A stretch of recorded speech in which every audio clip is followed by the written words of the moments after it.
Хуудас сэргийгчлөөнд подкаст нэвтрүүлэг. За сайн байцгаана уу? Бүгдд нь энэ өдрийн минь төргий. Хуудас сэргийгчлөөнд номын подкастын маань шинэ дугаар Болор судар хэвлэлийн газраас хүрч байна. За манай өнөөдрийн дугаарт зохиол судлаач, зохиолч, сэтгүүлч, урт насангийн Бямбням хүрэлцэн ирсэн байна. Бямбада энэ өдрийн минь төргий. Энэ өдрийн минь төргий тандас.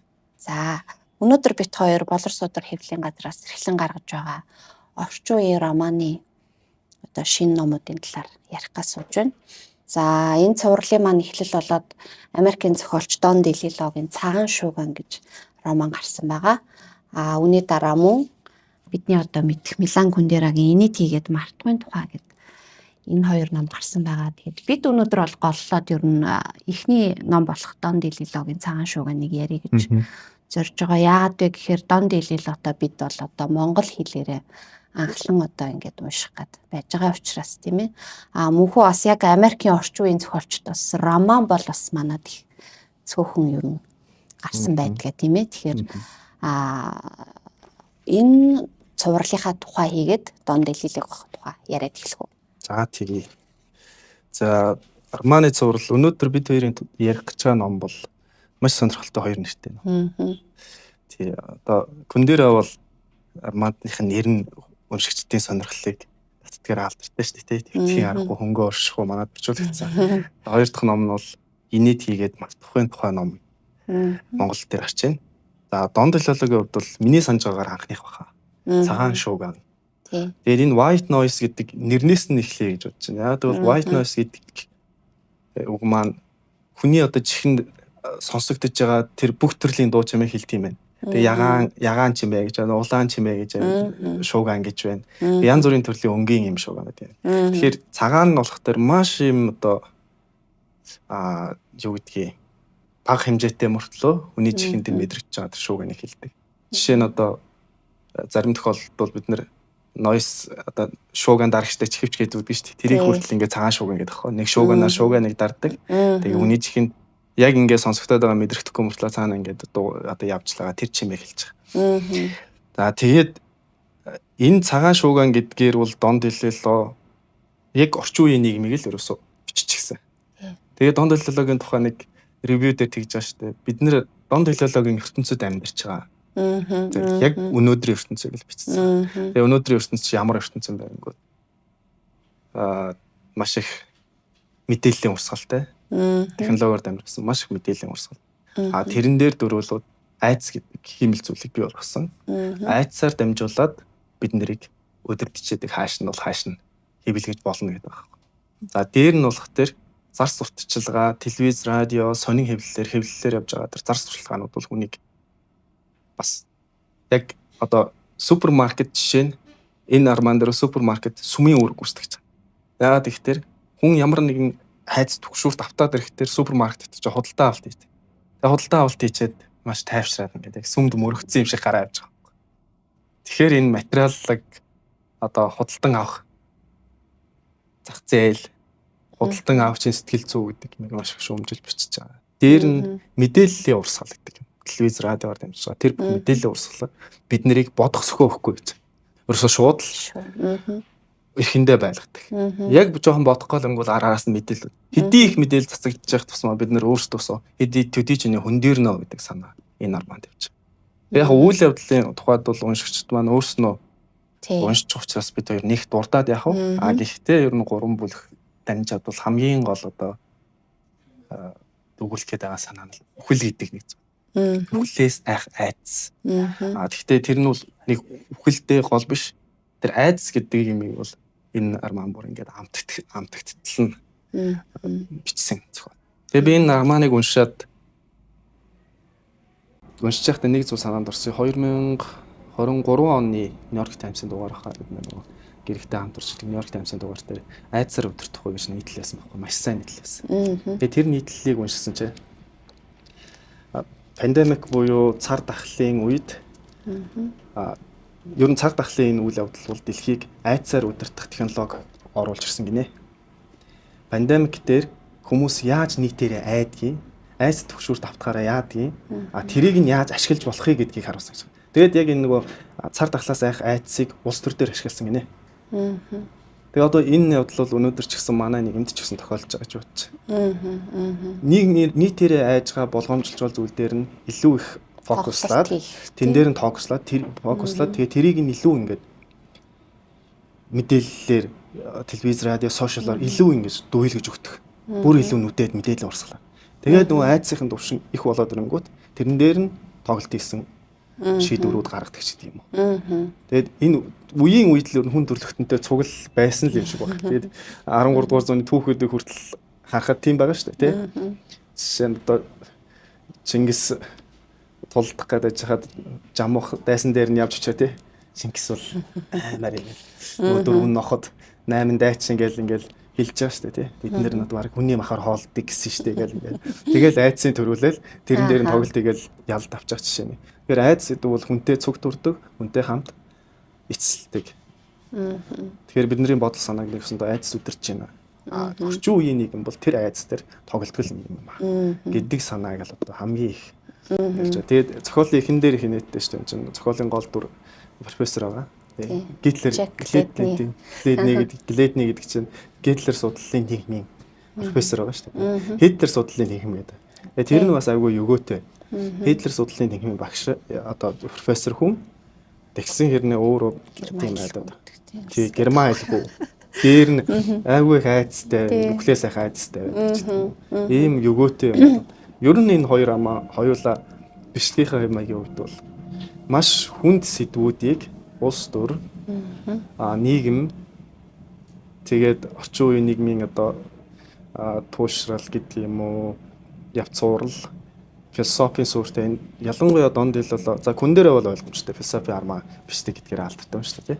Ялангуяа дондлолын хувьд бол энэ шагаан шугам бол яг философи армаа гэж тодорхойлчих болно. Тэгсэн хэрнээ тэр доторх өгөөнүүд нь айгүй инээдтэй. Бүр инээ төрмээр инээ далд одоо төс итл инээ далчмар хэсгүүд ч олон байдаг тийм. Ийм л онцлогтой армаа. Ааха тий. Шууган гэдэг үгийг одоо ингээд аваад үзэхэд шууган гэдэг бол нэг талаар имх замбраагүй мэдрэмжийг төрүүлж байна те. Тэгэхээр тасралтгүй те. Тэгээ тийм тасралтгүй бөгөөд имх замбраагүй гэдэг нь яг одоо тэр айдсыг бас айдс гэдэг сэтгэлийн тэр сэтгэл зүйн хүчин зүйлийг бас яг илэрхийлээд багш хүн. Тэгээ би бас бодож ирсэн зөвхөн шууган гэдгээрээ зөвхөн чимээд үдээгүй одоогийн орчин үеийн бидний бүтээсэн энэ хэрэглээний нийгмийн бүх өрнөл бол те бас шууган юм аа. Үйл хөдлөлийн ч гэсэн те шууганаар зөөрлж болох юм аа. Тэг яг ингээд нэрээ өгөхдөө хүртэл айгу тийм юу яасан юм байна да маш их бодсон те. Тэгээд цагаан шууганы үйл явдал Blacksmith гэдэг хотод коллежийн хотод өрнөдөг гэдэг ч юм уу юм эсрэгцэл хийсэн. Тэгээд одоо профессор Герман нөгөө Гитлер судлалын тэнхмийг өөрөө үүсгэн байгуулагч хэрнээ одоо герман хэлгүй сурахгаа шамдж идэг түүнийг нуудагч гэдэг ч юм уу орчин үеийн хүмүүсийн одоо тэр нөгөө юм хэрэглээний эсвэл одоо нөгөө талаараа бас одоо нэр алдартай байх эрх мэдлийн төлөөх тэр нэг ирмэлцлийг хүртэл одоо тэр юуныхаа цаана нуусан тий одоо хуурмаг байдлыг ч юм уу тэг Гитлер судлал гэдэг тэгэхээр өөрөө бол одоо аюу тийм мундаг ч юм уу тий одоо тэр чинь академик орчиндөө ийм байгаад байдаг яг хүнийх нь хувьд аваад утсан чинь маш их хөхлөө айдастай нөхрөөдөг гэдэг ч юм нэг юм эсрэгцлүүд тэр нь яг тийм хүнд нэг юм хошин өгөөтөө мэдрэмж айгу өгөөд байсан. Тэгээ эхнэр нь ч гэсэн энэ нөгөө үйл явдал руу нэг цохос ороход бол Жак Ледний Бабет гэдэг их нэртэйгээ амьдардаг. Тэгээд нөгөө одоо орчин үеийн бид нар Америк киноноос их хардаг штэ. Олон удаа гэр бүл зохиогоод салсан тэгээ маш чөлөөтэй одоо өмнөх эхнэрийнх нь ч юм одоо өмнөх амьдралаас нь нөгөө одоо төрүүлсэн хүүхдүүд нь хамт ирж амьдардаг, нийлдэг одоо манай соёлоос бол арай өөр тийм юу. Өөр эхнэр хүүхэд болгоно өөр эхнэр. Тийм хүүхэд болгоно өөр ээжтэй. Тэгээ ингээд ирдэг аав тэр хэд ингээ хамт байдаг гэдэг гот одоо бидний яг Америк киноноос хардаг яг тэр Америк нийгмийн юг их тод харуулсан. Тэгээд энэ Америкийн хэрэглээний нийгмийг өөрөө өөрийнхөө тэр юг тогтолцоог бас их шүүмжилж өгөөдсөн өөрөө их онцгой санагдсан л та. Тэгээд яг 85 онд бичигдсэн ч гэсэн Өнөөгийн Улаанбаатарт ч гэсэн бид нар уншихад бол яг л бас бидний өнөөдрийн амьдралыг одоо чиний сайн хэлдэг шиг супермаркет ордог гэдэг ч юм уу тийм магадгүй эмэгтэйчүүд сэтгэлээр жаахан унахаараа шопинг хийснээрээ тайширдаг гэдэг ч юм уу тийм өөрийгөө илүү мэдэрдэг ямар нэг юм худалдаж авч эзэмшиж ингэж байгаагаараа мэдэрдэг гэдэг ч юм уу яг ийм олон талт бидний бүтээсэн соёл нийгмийн дээр олон талт юм юмнуудыг л их одоо энэ номонд л ингээл багтаагаал ерөөсөө оруулсан тийм цогцоор нь дүгнэхэд нэг тиймэрхүү санагдчихсэн. Хүн ер нь ингээд алдаад байгаагаа мэддэг юм шиг байна. Одоо мань нөхөр ч гэсэн буруу байгааг бол мэдээд байгаа шүү дээ, тийм. Гледний бол бүх юм буруу байгааг мэдээд байгаа. Гэхдээ нэгэнд дүр эсгээд нийгэмд өөрөө ийм гээд нэг хөвшсөн дүр харуулцсан учраас. Тийм. Тэрийг өөрчилж чадахгүй. Тийм зориг байна. Тоглохоос өөр аргагүй гэдэл тийм нэг үг. Тэгэл тайзан дээр харахаас өөр ямар ч аргагүй. Ямар ч одоо авралгүй болчих. Делилогийн нэг онцлог нь бол өөрөө Америк соёлд Итали гаралтай католик гэр бүл төрсөн. Америк соёлд өссөн. Ер нь Америк хүн л гэж хэлж болохоор. Гэхдээ Америкийн нийгмийн үзэгдэл явц зуурлыг зохиол бүтээлдээ маш сайн ингэж энэ нөгөө шүүмжилдгээр алдартай. Энэ нөгөө шууд хэлдэг гэсэн. Бид нар ч одоо ийм л нийгэм бүтээч гэсэн. Эндээ ингэж амьдрах гэж ядаж яваа. Наад чинь бол одоо Америк мөрөөдөлч гэдэг юм аа тий. Тэнд л сайхан амьдрал гэдэг. Үгүй шүү дээ. Энд чинь бол зүгээр л юм цагаан шуугааны ертөнц. Энд бодит зүйл гэж юу ч байхгүй гэж. Тэгээ зохиол дээр тэр нэг харуулж байгаа бас нэг эсрэгцэлсэн сайтанаас нэг эсрэгцсэн үнцэг гэдэг нь том хүн болон хүүхдийн эсрэгцэл байхгүй. Нөгөө хүүхдүүд нь тэднийд ирж амьдраад байгаа тий. Гэр бүл доторх тэр уур амьсгал. Хүүхэд гэдэг чи яа гэхээр нийгмийн харилцаанд төдийлөн бохирдоогүй. Янз бүрийн шууганд автаагүй. Яг өөрсдийнхөө төрлөх гинэн цайлган юмыг чин үнээр нь хардаг. Тэнгүүд тэр хоолны ширээн дээр ярилцаа сууж мууж захтал ээж аав хоёр бол шаал өөр ингээд цагаан шууганд автсан. Аль хэзээ өөр болчихсон, өөр хэм зүтгэгдсэн хүмүүс байгаа байхгүй. Хүүхдүүд бол эсрэгээр нь яг өөрсдийнхөө гин зах. Тэгэхээр энэ эсрэгцэл зохиол дээр бас их харагдаг. Тэр харилцан ярианууд маш чухал одоо энэ роман дээр бол. Тэгээд бичиглэлийнхээ хувьд болохоор постмодерн роман шүү дээ. Тэгэхээр харилцан яриан дээр одоо бидний уншиж ихэнхдээ одоо уншиж татсан романс жоохон өөр байж магадгүй. Харилцан ярианууд нь нэлээд юм богино, завчсан, тасалсан, хит утга уянга байхгүй шууд бичгэлтэй тийм байж магадгүй. Гэхдээ яг нь постмодерн гэдэг бичгэллийн хэлбэрийг бол энэ Донделилогийн романаас одоо бид нэр уншиж харж мэдэрч болно гэхээр надад бас их таатай санагдав. Тий. Манай ч одоо орчин үеийн Америк уран зохиолч, зохиолч тосон Джон Стенбек. Одоо өөр ер нь хэм бэ? Ер нь их ховор орчуулагдсан. Юу талдаа жоохон юу гэдэг ялангуяа роман бүр байхгүй тий. Илүү тэр талдаа байгаа. Борлуулалтын талдаа бол тий танигдсан. Яг нь жанр новел талдаа бол гарсан баг тий. Яг одоо юу гэдгийг уран зохиолын илүү уран зохиол талдаа үнцэнтэй бүтээлүүд гэх юм бол бас баг гарсан байж байна. Гэтэл Америкийн уран зохиол гэдэг чинь тэр чигээр одоо лут юм байж штэ. Хуучин өвийг бодоод үцгэлээр хин байгаа байлаа. Тэгээ сая би Нобел авч хахад Нобелийн шагнал гардуулж хахад хаарсан. Үзүүлэлтийн ингээ харсан чинь хамгийн олон Америк байхгүй юу. Ард нь баг 12 Нобелтойгоор Герман байлуу, Францч байлуу тэгж авч байгаа. Тэгэхээр Америк баг 20 идэж байлуу, 30 байлуу. Тийм их одоо Дэч Нобелоор бүх зүйлийг хэмжихгүй. Гэхдээ тэндээс тодорхой харагдаж байгаа Америкийн уран зохиол ямар том хүчрхэг вэ гэдг нь. За тэгээд надад бас эндээс нөгөө яг анханасаа нөгөө Гитлер судлалын тэнхим гэлдэг яг инээдтэй санагдсан ирнэ. Мэдээж зохиолч үнийг бол бодолтой зорилготой оруулсан байж таарна шүү дээ. Тэгээд бодсон байхгүй. За Гитлер гэдэг маань хэн блэ гэд бодохоор ч одоо хинт ч гэсэн тэр одоо тийм аимшигтай сэртгэлгэмд санагдахаар тий одоо бүр ийм ямиг ихлүүлсэн хүн байдаг. Тэгэхээр энэ зохиол дээр маань үхлийн айдас гэдэг зүйл бол маш том үлэмж тийм ээ. Энэ гэр бүлийн хоёулаа дандаа одоо бидний хинэн төрүүлж өөхөх бол гэх мэтэр тий хоёулаа үхлийн айдастай гэр бүлийн хоёр байдаг. Тэгээд Гитлерээр магадгүй бас тийм одоо мань профессорын тэр үхлийн айдсыг тий магадгүй өөрийнхөө үхлийн тэр өвчүүхэн айдсыг илүү аимшигтай юм хүнээр ч юм уу зүйлэр ч юм уу ингэж далталж байгаа мэт ч юм шиг тий эсрэгээр тий хоёр дахь ингээд зүгээр бодсон санаа маань гэхээр одоо юу юм уу жишээлбэл одоо Гитлер одоо ингээд бүхэл бүтэн үндэсний эсрэг одоо юу явуулж тийм айхтар одоо Гитлер гэхээр баг үхэл ханхалч гэдэг юм уу те. Тийм тэгвэл одоо орчин үеийн тэгвэл бид нарыг чимээг өхөн алж байгаа те. Хин нэгэн Гитлер биш. Бидний бүтээсэн нийгэмд яг одоо чиний дурдсан тэр эмх замбраагүй байдал, мэдээллийн урсгал те, улс төрийн одоо тэр элдв тоглолт, популизм эднэр бас те Гитлерээс дутхгүй үхлийг биднэрт бас занал хийлж байдаг тийм зүйл чинь болов гэх мэтэр тэгээд дэлхийлээ бол одоо яг л тэр бодомжийг яг уншигчдад ингээд тэргээр дамжуулаад суулгах гэж бас ирмэлцсэн байж магадгүй гэх мэтэр бодож исэн. Эхлээл амар инээ түрэл юу Гитлер судал модлыг хошин санагдчихсан. Бодоод хахаар бас тийм юм шиг санагдадсан. Тийм. Хэвшмэл санаа бол урлагийн дайсан. Урлаг үгүй болвоос бидний сэтгэх, шинэлэг өнцгөөс харах, өөрсдийн ертөнцийг сэргээн шинтгэх чадвар доройтон бүхэн. Салман Рүшди. Одоо жишээ нь Сартр, Камю, Ницше гэдэг юм уу? Тий.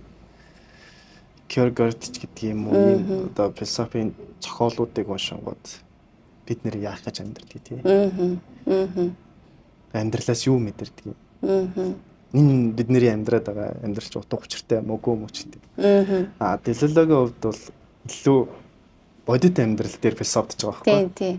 Тэгвэл бидний өнөөдрийн амьдрч байгаа амьдралт чинь утга учир нь юу юм бэ? Энэ бидний бүтээсэн нийгэм чинь бидний амьдрал утга учирыг тодорхойлж чадах юм байна. Тэгээ энэ дээр би нэг сонирхолтой давхцал харагдсан нь сая сүүлд No Other Choice гэдэг сонгосон. Тийм. Би бас яг бодсон шүү дээ. Кино гарлаа шүү дээ тий. Нэлээд өндөр үнэлгээтэй байгаа юм л. Тэгээ тэрийг үзчихсэн чинь яг филологи роман бичиж байгаа юм гарч байгаа байхгүй.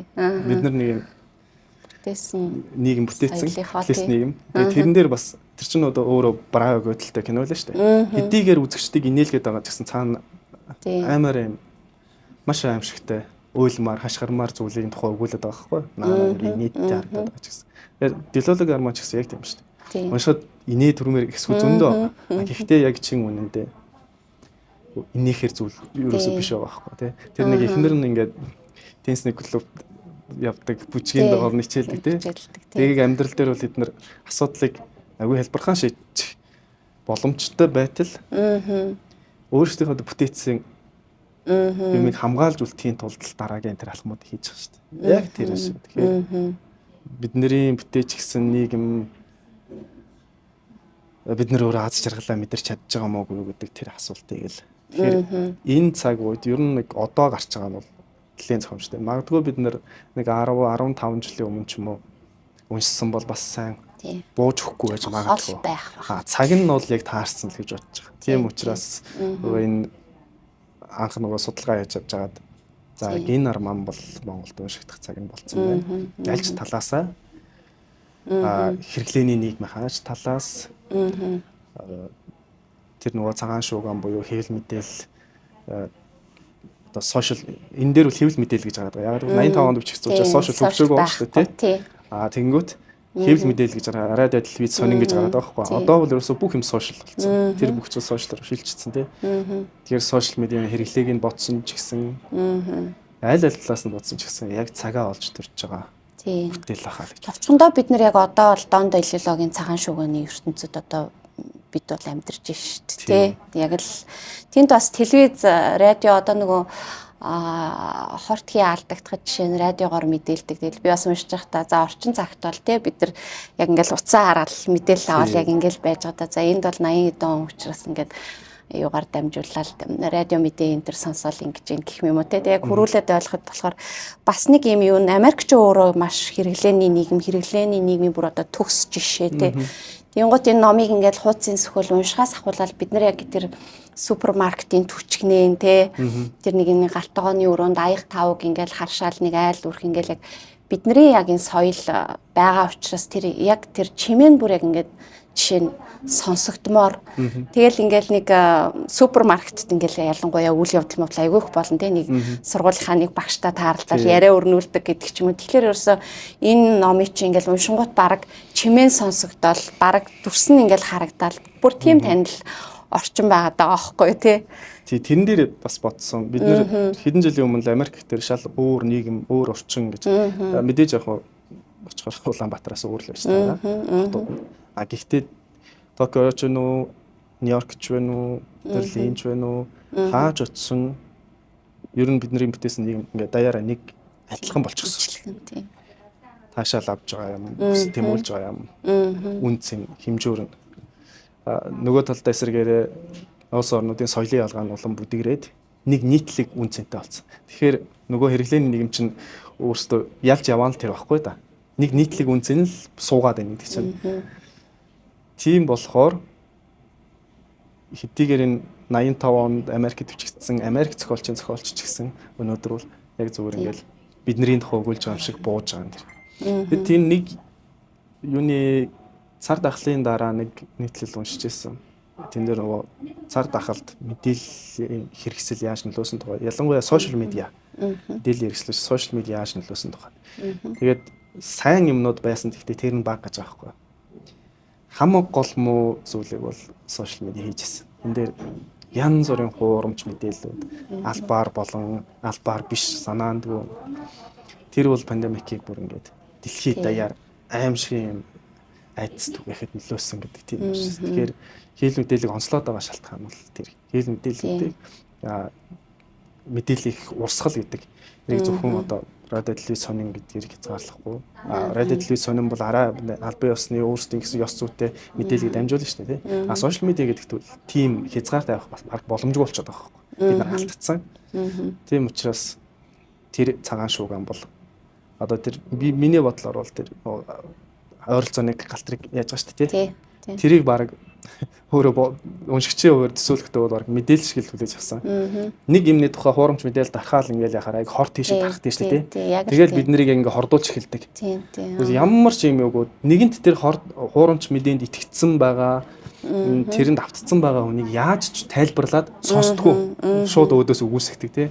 Яг тэрнтэй л адилхан юм да гэж бодсон. Магадгүй эргэлзэх боломж байсан ч гэсэн тэрэнд итгэхийг хүсдэг. Юу ганцхан чигээр хардаг. Яг хортцсон юм шиг хардаг байхгүй. Тэгэхээр мэдээлэл хүлээж авч байгаа тэр мэдээлэл гэдэг бол хүнд асар одоо чухал юм байна гэдэг. Зохиолч бас тэргүй өгөөцсөн баха. Ойролцооны галтрыг дэлбэрээ тэгээд тэр чинь хортхий дарахсан гээд манай гол дүр чинь тэрэнд хорцож байгаа шүү дээ тий. Гэхдээ тэрэнд хорцсон учраас хизээ бүхэ мэдээ болчих. Хамгийн аимшигтай нь өмнө нь хөгшрөөд үхэн гэж боддог байсан бол одоо хизээ бүхэ мэдээ болчих. Хизээ бүхэ мэдэхгүй. Тэгээд тэр нь бүр ил бай. Хоёр дахин айдас төрүүлж байгаа гэж байгаа байхгүй. Одоо 3 дахь бүлэг дээр нөгөө бас нэг инээдтэй юм шиг гэхдээ гунигтай нэг зүйл нь хинрийг нөгөө өглөө сайхан айдсыг дарддаг. Хоёулаа тийм эмгэгтэй шүү дээ. Им уудгийн бичсэн. Юу лээ дайлын мэв лөө ч юм уу. Дайлаа. Юу лээ нэг тийм юм. Тэг им уудаг тий. Тэгээд им уудгийг мэдсэн. Тэр мэдж байгаа хэсэг бас их инээдтэй юм шиг гэрнэ цаана. Амар гунигтай л. Их нэртэй маш хайртай байдаг. Тэгээд ээж нь ямар нэг тийм нэг юм уугаад байдаг тухай нэг хүүхэд нь хэлдэг шүү дээ тий. Тэгээд ингээл их нэрээ тандаал яхаар ерөөсө хэлж өгөхгүй тий. Тэгээд тэгсэн чинь яг үнэ эрэхтэй өглөө сайхан айдсыг дарах тийм юм уудаг болж таардаг. Тэгэд энэнгээрээ бас одоо яг өнөөгийн яг хүмүүсийн бас нэг нийтлэг өглөө сайхан айдс гэдэг бол бас их яг магадгүй бидэнд дорныхонд бас энэ айдас арай өөр маягаар айдас гэхээс илүү энэ бол жам ёс гэд хүлээгээд авчдаг гэтэл үрнийн ялангуяа энэ хэрэглээний нийгэмд бол тэр бас айгу хүчтэй айдас үт юм шиг байна. Одоо нөгөө яав манахаас гарсан Жүлен Барнсын айх зүйл өгөөчгсөн Барнсын бас нөгөө өглөөс айх айдасын тухай тэгээд мань хүн бол угаасаа одоо зохиолч сэтгэгч хүн учраас тэрийг олон талаас нь философийн эргцүүлэл хийчих тий. Гэтэл одоо Делелогийн роман дах шиг тий одоо хэвшсэн амьдралтай их сургуульд боломжийн ингээд ажил орлоготой сайхан хөгжингүү нийгэмдээ ингээд амьдарч байгаа тий ингээд супермаркетаар үйлчлүүлээл ингээд ийм хүмүүсийн хувьд бол энэ амьдрал энэ хэвшмэл байдлыг эвдэж хизээ нэгэн цагт үхэл ирнэ гэдэг бол бас хамгийн том айдас байд юм байл да гэж би бас яхав зүгээр тэгж бодсон. Тэгээд үүгээрээ бас айгуу чухал. Ер нь тэгээд альч сэтгэгч бид нар дандаа л одоо хүмүүст те оршихуйн утга учир юу, амьдралын утга учир юу гэдэг асуултыг тавьдаг шиг Делелоч бас түүнийг тойрсонгүй. Гэхдээ яг л одоо хэрэглээний нийгэмд хийгэлчрийн тэр олон хүмүүсийн хувьд яг энэ юу юм бэ гэдгийг л хөндөд ах шиг л санагдсан. Бид нэр амьдраад байгаа юм бол яг тэгээ одоо цагта сайхан амьдарч чадчих байгаа. Тэгээд тэр үхлийн айдас гэдэг чинь одоо цагтаа сайхныг мэдэрч амьдрахад агуу том саад болж байгаа байхгүй. Эхлээдний бол хизээж одоо байгаа яг одоо цагт байгаа амьдралаас таашаал авч чаддаг. Ягаад гэвэл хизээ хойно тэр хөшрөөд хитэн 10 жилийн дараа болох тэр үхэлтэл санаа зовоод байгаа шүү дээ. Айгаар айцтай болсон. Тэгэхээр тэр өгөөдөл нь ч гэсэн бид нэр сайн сайхан зүйл тэмүүлээд явж байгаа хэрнээ яг одоо амьдрч чадахгүй байна. Ямар нэгэн зүйл санаа зовдөг тий. За тэгвэл машинтай болчихвол тэрийг илүү том болгоё. Байшинтай болчихвол байшингаа илүү том болгоё. Тэр чинь яг хүлээсээ хайцтай ямар нь ялгаагүй шүү дээ. Тий. Хаяа гэсэн яг одоо байгаа амьдралаас одоо байгаа цаг мөчөөс таашаал авахгүй бол хэрэглээ гэдэг ер нь хэрэглээ чи яг л тэр үхлэх хайцтай тий. Дарж байгаа. Өөрийгөө гадны зүйлээс мэдрэх гээд байгаа юм шиг тий. 17-той болж санаа амрах гэдэг шүү дээ. Яг тэр шиг тэрийг бас өгөөцсөн байх гэдэг. Үхлийн тухай гэдэг бол яг гол юм байгааг баг. Тэгэхээр Арманы туршид бүх зохиолын нурууг усгоод холбоо явж байгаа тэр үхлээс айх эмгийг бол магадгүй одоо яг бидний өнөөдрийн одоо цагтаа амьдарч чадахгүй. Байдлыг өгөөцсөн л нийтлэг хүмүүст одоо анзаарах ёстой зүйлийг жоохон сэрүүлэгдэж өгöd байгаа юм бит. Тийм сэтгэл бас төрүүлээд. Тэгэд эн чинь яг цагаан шууган бол бас Дэлилогийн анхны бас томоохон бүтээл. Тэгээд нөгөө Америкийн National Book Awards шагнал хүрсэн юм билээ шүү дээ. Тэгээд тэр яг олгохтой болохоор бас тий орчин үеийн масс энэ соёл дах хүний тэр нэг хурдл цөхрлийг яасан гэсэн нэг тийм тодорхойлолтой. Тэгээд уушгаар яг л тийм л аа л да тий яг л тийм ерөөсөө л тийм. Тэгэд хамгийн сонирхолтой нь үнэхээр л яг л бодит амьдралын хүрсэн дээр ерөнхийдөө одоо бидний ихэнхдээ уншиж өгсөн классик юм уу сонгодгууд одоо тий сүүлийн үеийн постмодернууд гэсэн бас орчин арай өөр ахуй гарвчгал бас арай өөр гэдэг бол донд Дэлилогийнх бол бүрэн үнэхээр ахуй дундаа өрнөдөг нь бас айгуу сонирхолтой. Түүгээрээ тэрэн дундаас тийм гүн асуултыг хөндөд философтод чадаад байгаа нь бас их гоё урлаг юм шиг надаа бас их гоё санагдсан. Тэр нь их таалагдсан. Уншиж дадаагүй юм шиг санагдаж болох ч гэсэн бичлэгийн хувьд ч юм уу те сонгож авсан тэр байрлал тийм юм шиг ч гэсэн яг уншихаар айгу яг юм жинхэнэ амьдралын хөрсөн дээр ингээд бас өгөөтэй гоё философтчжээ гэдэг яг бодогдмоор тийм л ном билээ. Тийм бараан өгөөдөл гэдэг юмыг бид нэр анх одоо Күндэргийн зохиолоос баг харж байсан баах. За бараан өгөөдлийг баг суурийн бол бидний хувьд уншсан бол Чехов өгүүлгүүд баха. Өгөөтэй нийтдээ юм шиг мөртлөө цаагаараа Гогл байна бас тий. Гогл Чехов гэдэг Оросын орон зохиолоос илүү анх танилцчихсан баг. За энэ Күндэргийн арман бол яг бараан өгөөдөл гэдэг юм юу вэ гэдгийг яруу тод харуулсан зохиол юм шиг санагдсан. Ялангуяа одоо зохиол бичдэг залуу зохиолчд ч юм уу анзаарч уншвал их зүгээр байна. Тэгээд нийтдээ нэг 10 гаруй арман бичсэн байсан баха. Тэрнээс эхний нэг 4 арман бол тэр чигээр баг филцсэн юм билээ. Ерөөсөө уншигчд нээгч хүрээгүй яг өөрийнхөө хүрээлэлд ингээл цөөхөн уншаал өнгөрч гисэн. Тэгээд тасралтгүй бичсээр л байсан. За тэгээд 85 онд энэ арманаа бичиж. Яг одоо нэрд гарч ирсэн өөрийгөө таниулсан юм зохиол юм билээ. Тэгээд нийт нэг 10 гаруй армантай. Болон эсэний төвөртэй юм зохиолч. За ингээд Дон Дэлилогийнхоо тухай бол битээр өрнө нэлээд бас ярьчлаа. Тэгээд үйл явдлыг угаасаа бид спойл хийж яриад яах вэ? Гэхдээ ерөнхий ойлголтыг авсан байх. Тэгэхээр одоо ойлаа Күндэрэг бас товчхон ярихаасаа өмнө энэ цувралыг энд одоо нөгөө хавцснаас нь анзаарж байгаа бах тий. Одоо нэг юм цогц шийдэлтэй юм хідэн номын загварыг бас тавьсан байна. Тэгэхээр Бямбан ням бол одоо болор сутраас гаргаж байгаа энэ орчин үеийн романы яг цуврал гэдээ яриа да тий. Тэр тухай тайлбарлах хэвчээ одоо зөвлөхөр ажиллаж бас сонголтуудыг хийсэн байгаа. Тэгэхээр эдгээрийнхаа тухай ойлаа нэг товч яриад тэгээд дараагийн шинэ гарсан байгаа романаа бас ярив тийм ээ. За тий. Энэ яг цуврал гэж онооч нэхэд бас төвхтэй. Миний бодож байгаагаар бол дизайныг одоо дизайнер төгс жаргал хийсэн. Ер нь номынхоо дизайн өөрөлт өөрөө нэг юм цуврал гэдгээл тэгсэн яг дугаарлаад явчихсан юм байхгүй баг. Тэгээд тэргээрээ л өөрсдийнхөө одоо цуврал болж байгаа. Гадна өнгө төрхөөрөө. Дээр нь номыг нэгтгэж байгаа нэг юм бол бидний төдийлөн уншаад байдгүй, шимтээд байдгүй бичлэгийн өнгө аястай, сэтгэлгээтэй Нийтлэгээр нь ер нь жоохон философи өөртэй ийм армаануудыг уншуулъя. Уншигчдаа одоо бид нэр бас хаад арай жоохон өөр төвшөнд уншигчдад сайжирсан, сайн уншдаг болсон. Тэгэхээр арай өөр төвшөнд ном унших хэрэгтэй байх гэж бодсны үүднээс ингэж сонгож оруулж байгаа. Одоо жишээ нь энэ цувралд хэвлэгдсэн байгаа нөхөн дээр Дон Делило 2. Одоо хэвлэлтэнд шилжиж байгаа дизайн бүх юм өргөдөд би коврын загваруудыг энэ дээр ингэж тавьсан байгаа. Жишээ нь Орхон Памукийн хар судар. Памукийн хамгийн гол бүтээлүүдэд нэрлэгддэг энэ зохиол. Бас л нөгөө улс төрийн соёл гэл маш өргөн цар хүрээг хамарсан юм. За Фол Острийн үл үзэгдэгч зохиол байгаа. Фол Острыг бас нэлээд манайхан бас Америкийн зохиолын гол төлөөлөгч. Тэр нэг сайн мэдэхгүй байх. За энэ хүнийг бол богино өгүүлбэрүүд нь аюур ахын орчуулгаар чарчсан өөр бусад түүхрүүдэд богино өгүүлбэрийн орж ирсэн.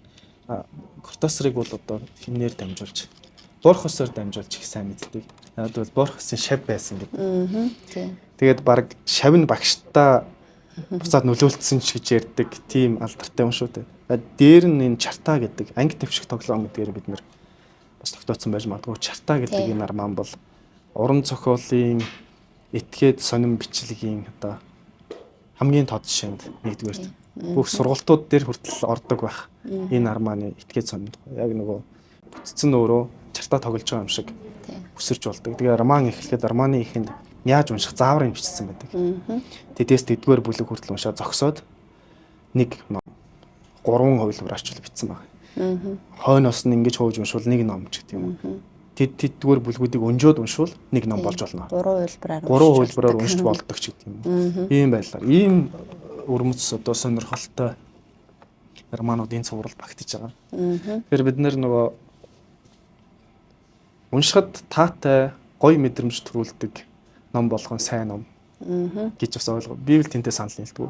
Яг зүгээр утгагүй судлаач. Уйллаа сайхан кино байна гэдэг шиг нэг тийм өөрсгөл ойлголтоос байгаад идэг тийм. Урсаад гоё дуусчихлаа сайн ном гэж болохгүй байхгүй. Үгээр бүтээж байгаа. Үгээр оюун санаа бүтээж байгаа уран зохиолын бүтээлийг уншихад надад таалагдлаа, таатай байлаа, гоё байлаа, хурдан уншлаа гэдгээр бас тэрийг тодорхойлж болохгүй. Тэгэхээр энэ номнууд бол магадгүй удаан уншигдчих магадгүй. Нэг хуудсыг уншиж өнгөрчөөд хаад нөгөө хуудсан дээр очиод эргэцүүлж магадгүй. Гэхдээ бидний харж байгаа өнцөг бодол санааг илүү уужим, том, цар хүрээтэй болох бүтээлүүл гэж одоо бодож сонгоод байгаа шүү дээ тийм. Орчуулагчтай бас дуртай тий. За Дон Делилог бол орчуулагч Сугар арчаа орчуулсан. Сугар арчаагийн хувьд бол өмнө нь бас олон том бүтээлүүд дээр ажиллаж ирсэн. Манай одоо туршлагатай сайн орчуулагчдын нэг шүү дээ тий. Тэгээд орчуулагчд бас их чухал. Хэнийг ямар зохиолыг хинээр орчуулах вэ гэдэг. Жишээ нь одоо Чартаа арманыг орчуулах юм бол нэлээд шанс сурсан ажил шүү дээ. Тэгэхээр Чартаа арман дээр Алтан гэрэл ах орчуулж одоо хамгийн сүүл бид нөгөө Алдуул цагийн гэрэл гэдэг алдартай арманыг орчуулж Монгол руу хөрвүүлсэн энэ Алтан гэрэл ахын орчуулгаар гарч байгаа. Орхон Памук бол өмнө нь хэвлэгдэжсэн гомсронгой орчуулгаар хар судар шинжлэгдэж гарч байгаа. За Кундерагийн хувьд бол Сувд дулмын орчуулгаар гарч байгаа. Сувд дулмыг бол бас манай уншигчид бас мэднэ олон бүтээлээр нь мэднэ. Тэгээд орчуулагчид бас их чухал байсан. Сайн орчуулагчид ажилласан. Тэгээ уншигчтай барьж байгаа бас хамгийн том бэлгүүдийн нэг бол орчуулагчдыг сонгох, яг тааш тохирсон орчуулгыг өгөх. Тэгээ сайн чанартай бүтээл. Гол бэлгэн шүү дээ тийм. Тийм шүү дээ тий. Ааха. Хавцны шийдэл бол бас яг тийм цогц шийдэлтэй дотроо юм бас даун энэ технологийн шийдэл ашигласан. Даун дээр цоолцсон. Яна. Хөрөнгөтэй цоолцсон тий. Тий. Энийг энэ гадрын аваад сайхан унших хэрэгтэй гэдэг их тухтай гоё. Цааснаас ингээд даун дээр хүрч байгаа мэдрэмж шал өөр юм. Тий. Хуучны номнууд гэдэг шүү дээ. Улсын хэвлэлийн газрын нөгөө даун ийм гадартай номууд их байдаг тий. Ингээ хуучраад урагчаар ингээд даун ингээд сүрдийгөө ингээд гараад ирдэг. Тий. Тэгээ би нөгөө хуучин номнуудыг бас ингээд наашин сүрдийцэн даавыг цааш нь ингээд нааж гаад уншдаг гэсэн санаад байгаа байхгүй. Зөв зөв. Тийм тэгэхээр ийм цуврал гэдэл яваад байна л да. Тийм сая Бямба тайлбарлаа. Одоо цуврал гэхээр хүмүүс бас нэг сэдв цааш үргэлжилсэн ч юм уу гэж ойлгочих гээд байдаг тийм ээ. Орчин үеийн яг тийм энэ бол юугаараа зангидагдаж штэ. Арай өөр цуврал байгаа штэ орчин үеийн гэдэг. Тэрний хувьд бол нэг зангилгаж байгаа юм бол илүү бичлэгийн өнгө айс. Араа ялгарч байгаа. Одоо жишээ нь 5 дугаар бооны газар Мастер Маргарита гэдэг бидний уншиж татсан реалист бичлэгээс шал өөр. Өрмөц бичлэгтэй зохиолууд тэнд гарч байна. Жишээ нь одоо тэнд чинь Рушди орж ирж байгаа. Ред Бэри орж ирж байгаа. Ингээд бичлэгийн өнгөөс үед яг өөр өөрийн өнгөөстэй дандаа постмодерн армануудыг оруулж байгаа орчин үе гэдэг цувралт бол. Ер нь 40 хэдэн оноос дэлхийн 2 дугаар дайнаас хойш тэр үе бол нийтлэл энэ орчин үе гэж нэрлэдэг байгаа. Тэгэхээр тэр нэрлэлцэн. За энэ армануудын хувьд би сая хэлсэн утга агуулгын хувьд нэлээд абсурдтай нэлээд хүн төрлөختний асуудлыг, оршихуйн асуудлыг, нэг соёлын асуудлыг ээж хэрэгцүүлсэн юм арманууд байгаа. Чартаа бол одоо бүр олон хэлний төвшөнд бараг ойлгодог үеж унших роман байх жишээтэй тий. За Орхон Памук бол ойлгомжтой өрөнд орны соёлыг тэр нэг юуны заагд байгаад байгаа Туркийн улс үндэстнийхээ асуудлыг маш уул суурьтай гэх юм уу тэгсэн мөртлөө тийм триллер гэмээр өгүүлэмжтэй шүү дээ аллахын сэдвтэй байдаг. За Пол Острыг бол би сайн мэдэхгүй. Гэхдээ тий одоо орчин үеийн бас уран зохиолын юу төлөөлөл болгож унших ёстой зохиолч тийм ээ. Тэгээд ингээ Кундера бол одоо ойлгомжтой. Манайхан бас Кундерагийн өгүүлбэрүүдийг мэрсэр уншсан байх. Төвчгийн аргагүй хөнгөө оршихуй гэд хамгийн алдартай роман манад аль хэзээний гарчихсан. Тэгээд ийм байна. Одоо хоёлаа одоо энэ бүх цувралыг бас нэгэнт ярьж амжихгүй учраас бид төр өнөөдөр бол дэлхийлэл оогооллоод Милан Кундерагаа бас нэгэнд гарцсан юм чинь товчхон яри тийм ээ. Тий. Бидний хин л би уран зохиолт хувь нэмрээ оруулна гэж ном уншдаг билээ дээ. Унших хувцастаа олж нэмдэгнэх эрхэм зүйлс мэдрэх таашаал заримдаа хангалттайгаас хангалттай билээ. За Кундерач одоо манайхны хуучны танил. Тий. Зохиолч төвчгийн аргагүй хөнгөө оршихуй гэдэг арман бол монгол хэлэнд Кундераг анх танилцуулсан. Одоо сайн орчуулагтай, сайнч танилцуулсан. За хоёр дахь арман бол инээд хийгээд мартахгүй тухай ном гэж. Тэгээ өөр мөц нэртэй. Тэгээ энэ дээр бас нэг тайлбар өгдөг юм а. Инээд гэдэг бол өгдөглөө хүний оршиж байгааг нь илэрхийлэх гол зүйл гэдэг юм а. Мартах гэдэг бол оршихуй нь одоо өгүүлж байгааг илэрхийлэх гол зүйл ч гэдэг юм. Нэг юм гоё бас тайлбарсан хэсэг байгаа. Яагаад инээд ба мартахгүй юм гэдэг. Ер нь бол бас бараан өгөөд л байгаа юм дээр. Гэхдээ устрын өгөөл. Тэгээ зохиол эхлэхэд их нийттэй л дээ. Чехын нөгөө хоёр юм устрын коммунист устрын зүтгэлтэн нэг юм энэ дээр гарсан зураг байгаа байхгүй. Тэгээд нэг нь үг хэлээд нэг нь ардан зогсчил хэсэг хугацааны дараа нөгөө нэг нь тэр ардан зогсчихсан хүн нь урагчлж устрын урагчлуулаад хэрэгээр очиж байгаа байхгүй. Тэгээ цааслуулдаг ч үл яадаг ч үл. Гэсэн чинь нөгөө зурган дээрээс нь арилгаад тэгээд энэ дээр ардан зөвхөн ингээд нэг үстэй юм бүрх малгай шиг нэг юм өвлийн нэг үстэй малгай байдсан шүү дээ тий. Тийм малгай л одоо тэр хүнийг санагдуулж илаа гэж нэг өгүүлбэр байдаг. Тэгээд нэг тийм зургийн тэр улс төрийн коммунист улс төрийн зүтгэлтний зургийг арилгасан тухай нэг жижигхэн хэсгээр яг зохиол эхэлж байгаа байхгүй. Тэгээд тэр цагаас хойш одоо тэр одоо коммунист улс төрчийн зургийг арилгасан энэ гэрэл зургийн хувилбар ингээд улс орондоо ярдлагыг даяар тархсан юм а гэдэг тийм хэсэг яваад тэрийгэ болох төр энэ ихний бүлэг дээр гарч байгаа нэг залуу хүүхэнд дурлцаад тэр хүүхнээ яаж мартах тухай дээр үйл явдалтай амар гоё ингэж хослоож зүүрлүүлээд хэлж байгаа юм да. Илэрхийлсэн юм да. Тийм сонирхолтой эхлэлтэй. Тэгээ 7 бүлэгтэй. Тэгээ би бол Кундераг угаасаа 7 гэдэг тоо байнга дагаж явчихдаг. Юу ч төвчгийн арга хөнгө оршуулсан 7 бүлэгтэй байдаг. Тэгвэл хөгжмийн гэр бүл төрсөн өөрөө хөгжим дардаг аав нэртэй хөгжимчин төгөлдөр хурж байсан. Тэгээд хөгжмийн 7 их шиг бэлэгдэж одоо ингэж заавал 7 бүлэгтэй бүтээлүүд төөрөвдөг. Тэгээ өөрөө хэлэхдээ ч гэсэн байдаг юм билээ л дээ. би бас нөгөө Кондеригийн тухай юм бичиж байхдаа хайжсан. 7 бүлэг гэдэг бол 7 гэдэг тоо бол юмны юм цохилтлох. Ягаад хөвчм 7 гişгтэй байт. Ягаад 8 байж болоогүй. Ягаад 6 байж болоогүй. 7 гэдэг бол бүх юмны яг юм химнэл таардаг тоо. Тэгэхээр би романуудынхаа бүх бүтцийг юм 7 дээр барихыг хичээдэг гэж бичсэн байсан. А энэ зохиолын хувьд бол 7 бүлэг нь 7 өөр үйл явдал орж байгаа. 7 бүлэг дотороо одоо романуудын нэг дүрэл бүлэг дамжаал амьдрал явна шүү дээ тий үйл явдал нь. Энд болох төр бүлэг болгон өөр үйл явдлаар өнө өөр дүртэй. Нэгсэндээ бид метар роман гэж ярьдэн шүү дээ. Тэр шиг юм шиг байна. 7 өөр баг өгүүлэгч, уртхан өгүүлэгч гэж хэлж болохоор. А гэхдээ зохиолд өгүүлж байгаа санааныхаа хувьд бол нийлээд нэг цогц санааг өгүүлнэ. За Кундерагийн амьдралтай бас ихч болголмод. Кундерч улс төрийн хувьд аягүй идэвхтэй. Тийм шүү дээ. Зүтгэлтэн байсан шүү дээ тий. Ер нь бүх насаараа бүх арманууд нь улс төр гардаг. Ялангуяа тий.